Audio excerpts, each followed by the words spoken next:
بسم اللہ الرحمن الرحیم. السلام علیکم ورحمۃ اللہ وبرکاتہ. How are you? I hope all are fine. Welcome to Islamiyat class. Today our topic is سنت نبوی صلی اللہ علیہ وسلم کی اہمیت. آج ہم اس کی پڑھائی کریں گے. آئیے شروع کرتے ہیں. سنت کے معنی، طریقہ اور رستہ کے ہیں. اللہ تعالیٰ نے اپنے آخری رسول حضرت محمد صلی اللہ علیہ وسلم کے ذریعے اپنا پیغام ساری دنیا تک پہنچایا. رسول اللہ صلی اللہ علیہ وسلم نے نہ صرف لوگوں کو اللہ تعالیٰ کے احکام بتائے اور سمجھائے بلکہ اپنی پوری زندگی بھی ان احکامات کے مطابق گزاری اور اللہ تعالیٰ کے ہر حکم پر عمل کرتے ہوئے ان احکام کی مکمل وضاحت کی. ٹھیک ہے، یہاں پہ جو آپ کی فرسٹ لائن ہے سنت کے معنی جو ہے طریقہ اور رستہ کے ہیں، ان کو انڈر لائن کر لیں.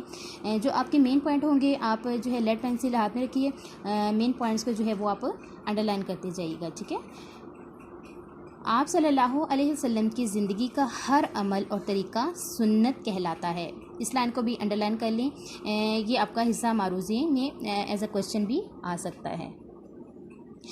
قرآن مجید اللہ تعالیٰ کی آخری کتاب ہے جو رسول اللہ صلی اللہ علیہ وسلم پر نازل فرمائی گئی. یہ قیامت تک انسانوں کے لیے ہدایت اور رہنمائی کا مکمل مجموعہ ہے. یہ بھی آپ کی مین لائن ہے کہ قیامت تک جو ہے اللہ تعالیٰ انسانوں کے لیے جو ہدایت اور رہنمائی کا مکمل مجموعہ ہے. کون؟ قرآن مجید. ٹھیک ہے، قرآن مجید جو ہے انسانوں کی ہدایت اور رہنمائی کا مکمل مجموعہ ہے.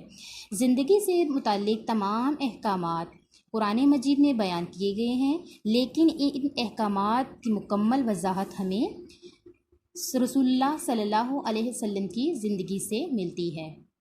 مثلاً اللہ تعالیٰ نے ہمیں عبادات، نماز، روزہ، زکوٰۃ اور حج ادا کرنے کا حکم دیا ہے. ان عبادات میں نماز کی اہمیت سب سے زیادہ ہے.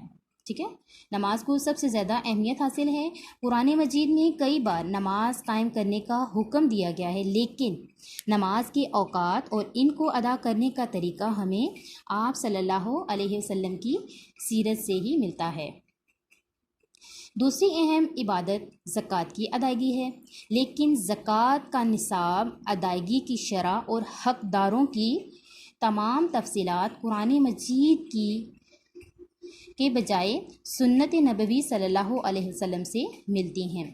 روزہ کے متعلق بھی تمام مسائل و احکامات رسول اللہ صلی اللہ علیہ وسلم نے ہی سمجھائے ہیں. حج کے تمام مناسک بھی حضرت محمد صلی اللہ علیہ وسلم نے ہی سکھائے ہیں. خود آپ صلی اللہ علیہ وسلم نے زندگی کا پہلا اور آخری حج ہزاروں مسلمانوں کے ساتھ ادا کیا اور ارشاد فرمایا، حج کے مناسک اور طریقے مجھ سے اچھی طرح سیکھ لو.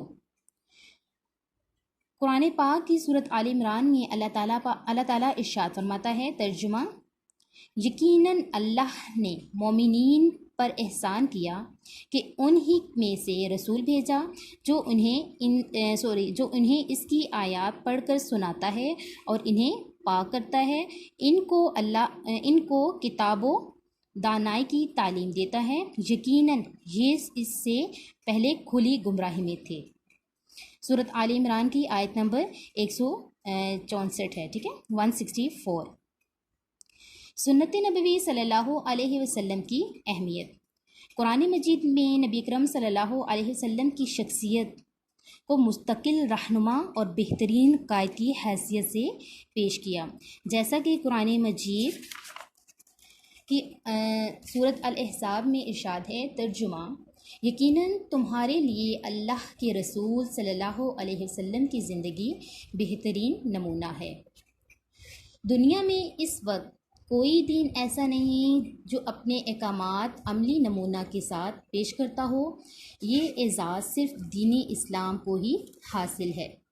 اسی طرح پوری انسانی تاریخ میں حضور اکرم صلی اللہ علیہ وسلم کی شخصیت ہی ایسی ہے کہ جن کی زندگی کے ایک ایک لمحہ کی مکمل تفصیل موجود ہے. جس کی وجہ سے زندگی کے تمام معاشرتی، معاشی، سیاسی، اخلاقی اور روحانی معاملات میں سنت نبوی صلی اللہ علیہ وسلم کی سے مکمل رہنمائی حاصل کر سکتے ہیں۔ قرآن مجید کی روح سے حضور اکرم صلی اللہ علیہ وسلم معلم بھی ہیں، حاکم بھی، قاضی بھی، رہنما بھی، شارع بھی اور نمونہ تقلید بھی۔ دنیا اور آخرت میں کامیابی حاصل کرنے کے لیے ہمیں سنت نبوی صلی اللہ علیہ وسلم کی مکمل پیروی کرنی چاہیے۔ یہی اللہ تعالیٰ کی محبت اور رضا حاصل کرنے کا بہترین ذریعہ ہے۔ جیسا کہ اللہ تعالیٰ قرآن مجید کی سورۃ آل عمران میں ارشاد فرماتا ہے، ترجمہ: اے نبی کہہ دیجئے کہ اگر تم اللہ سے محبت رکھتے ہو تو میری پیروی کرو، اللہ بھی تم سے محبت کرے گا اور تمہارے گناہ معاف کر دے گا۔